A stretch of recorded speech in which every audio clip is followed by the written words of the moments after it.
माही गौतम गांधी को एक जोरदार थप्पड़ लगाएगी, क्योंकि प्रेरणा ने उसे सब कुछ बता दिया है।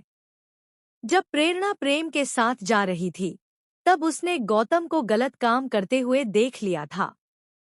सुपरहिट सीरियल अनुपमा का आने वाला एपिसोड काफी इंटरेस्टिंग होगा, जब प्रेरणा एक नई बात लेकर माही के पास आती है और उसे बताती है कि कैसे गौतम गांधी न सिर्फ उसका इस्तेमाल कर रहा है, बल्कि बाहर जाकर उसकी घटिया हरकतें भी जारी हैं।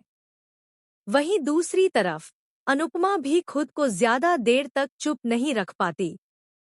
काम से लौटने पर वह देखती है कि दिग्विजय जी बहुत बुरी तरह से बंकू को डांट रहे होते हैं, क्योंकि बंकू थोड़ी देर से आया था।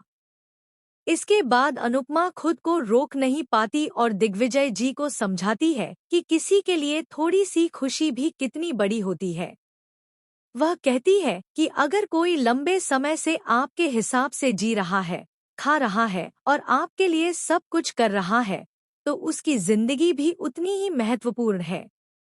इसके बाद दिग्विजय जी बंकू को घर जाने की अनुमति दे देते हैं और वहां से अपनी बेटी को याद करते हुए चले जाते हैं। अगली सुबह जब अनुपमा खाना बनाती है क्योंकि बंकू को बुखार होता है, तो दिग्विजय जी खाना खाने से मना कर देते हैं।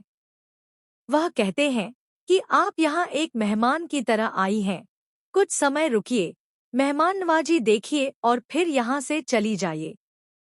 लेकिन डॉक्टर साहब जिद करते हैं कि वह अनुपमा के हाथ का ही खाना खाएंगे। इसके बाद अनुपमा खाना बनाती है और दिग्विजय जी को खाना खिला देती है। अनुपमा के हाथ का स्वाद बिल्कुल वैसा ही होता है जैसा उन्हें अपनी बेटी के हाथ का लगता था।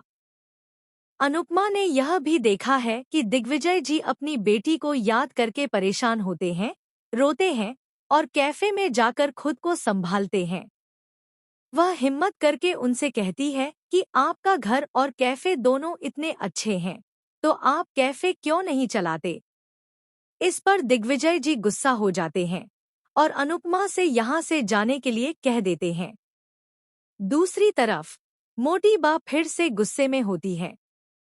प्रेम को एक बड़ा एडवांस मिलता है, जो डील प्रेरणा की वजह से हुआ होता है।